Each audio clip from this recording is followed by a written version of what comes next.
that time of year again when everyone is crying and stressing and crying and throwing their notes in the air and making a video. Who else is making a video? Do you reckon we can wear this for the whole video?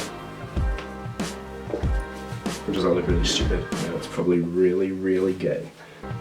And I don't need to be bullied right now.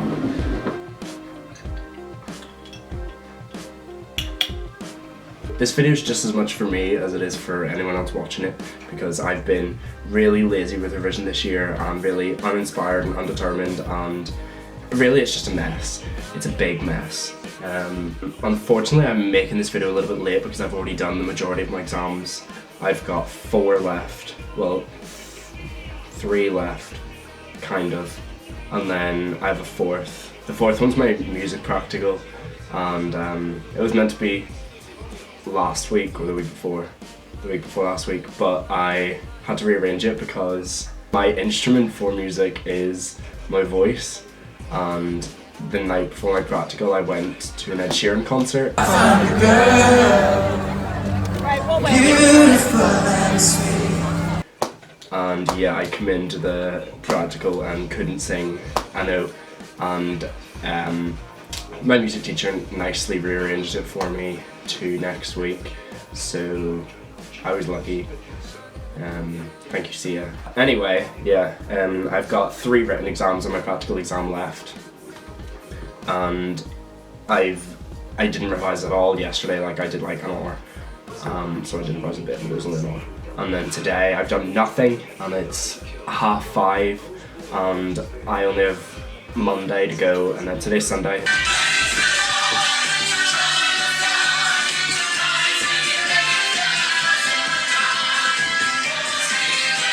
Sunday morning fever. And then I only have Monday off, and then I have 2 written exams on Tuesday and a written exam on Wednesday. And I've done nothing all day. I have... the TV's so loud.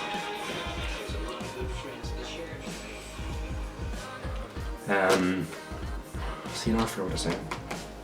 Oh well. So I have my English exam on Wednesday, which is the one that I'm more worried about, and it's the one that I've done no revision for. It's on Wuthering Heights, which I love. Actually, I like it, but there's just so much that I don't even know where to start. Oh, I'm stressing. So I'm gonna talk through some ideas for myself to inspire me to revise better, and some ideas just for everyone to try. I don't even know what I'm talking about. So the first thing that I think is important and that I've enforced every day of my study leave so far is, it might seem really random, it might seem a bit insignificant, but I think it really helps if you get dressed before you start revising. Like, yeah, if you get like properly dressed instead of like revising in whatever you slept in, like, and just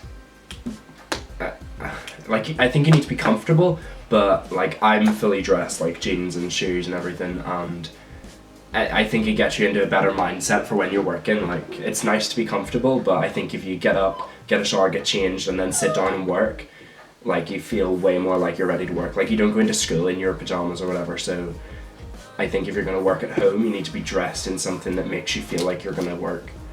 That might make no sense at all, but I think it helps, so if you don't do that, try it. Another thing that might seem really random is that while you're revising, I think you need to eat loads. Like, not like, so you're gonna be sick, but like, if you're revising for like 2 hours, like a 2-hour session, I would have like some kind of snack or something with you. The word snack. Like, I'm revising right now, and I'm not actually revising, I'm filming the video, but I have brownies beside me, and I really don't know where this video is going, like what a brownie's got to do with revision, but I've got a snack, and I eat it and I revise, so eat snacks. Another thing that I would enforce is the use of coloured pens, or more so not overly using colour pens, and nothing I say makes sense. So I have like 11 coloured pens here, and a lot of people write their notes like with like every letter of the word is in a different color, and it's just a waste of time, and like it doesn't help it go in your head any better. I think it's good to color code things. Like I would color code my notes for English, and I was gonna show you them and I just don't have any. It's all blank. But like I would do maybe like quotations in green and like context in, what would you call that? I don't know, like a dark pink, and like points in blue, and then underline the methods and stuff in red. But I'm just completely going against what I just said, to not use all the colours. But yeah, I think it's good to use coloured pens, but don't go crazy and use every colour, because it's just a waste of time and a waste of ink.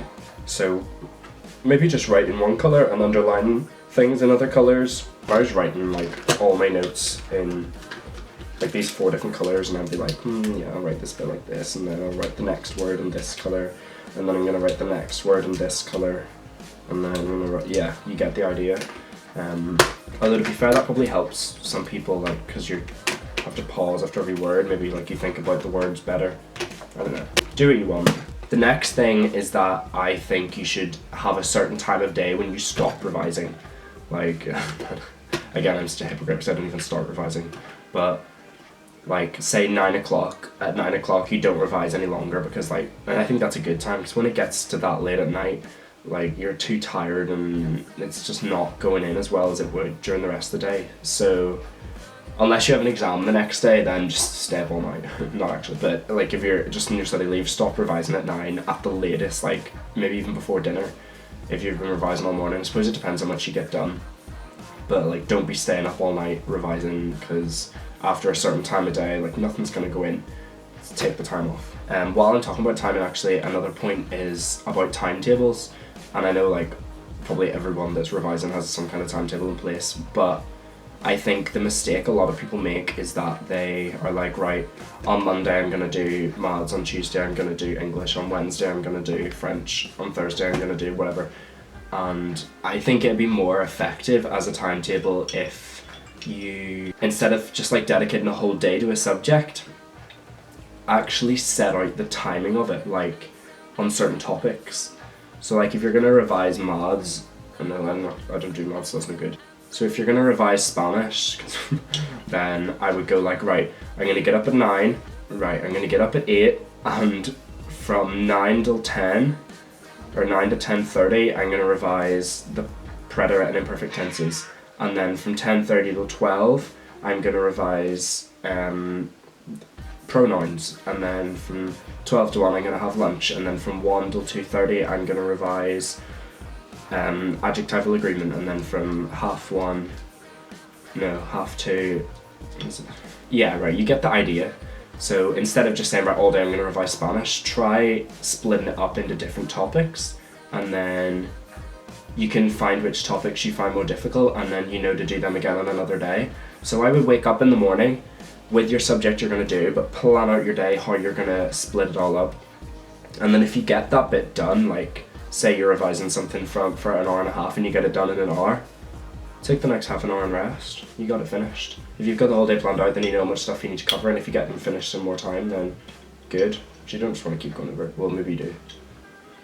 Everything I say is just contradictory, pointless, and yeah. Another good idea is to talk to people like in your class about the subject. Like, obviously you probably like texting me like, OMG, what are I gonna fail? What do you think is gonna be in the paper? What was on it last year? And I'm just not revising this. I don't mean like that. I mean actually unlock your phone, go to the call app and type in your friend's name, and then call them.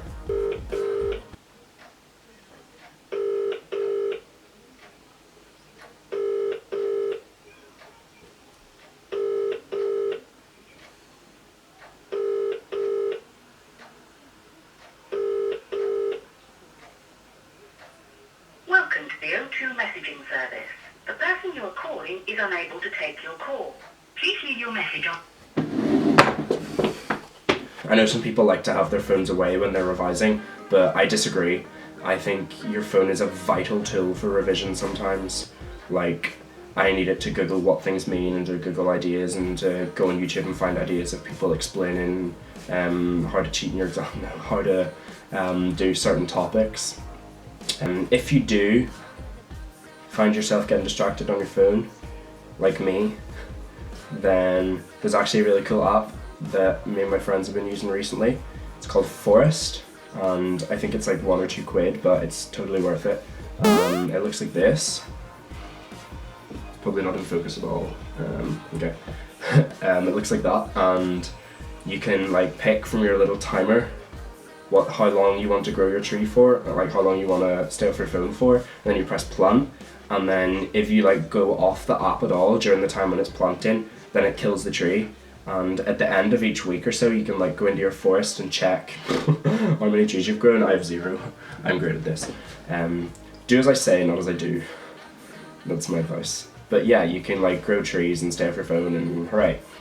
So that's that. That's like pretty much everything I was gonna say. I think it's important to organize your notes, because I'm just looking at my table and I haven't organized my notes at all, so I'm gonna do that. I suppose the last thing is just like smile and don't get really upset about exams.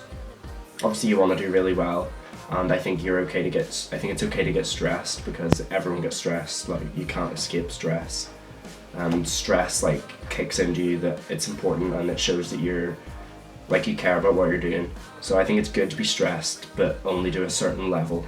Like, don't let it go beyond that. If you find yourself in tears on the floor, then stop, because that's not the kind of place you want to be in. I don't mean like on the floor, I mean like it's not the kind of like mental state you want to be in. Thank you for watching. Good luck for your exams. Comment down below with all the hate you have. Yeah, thanks for watching. Bye.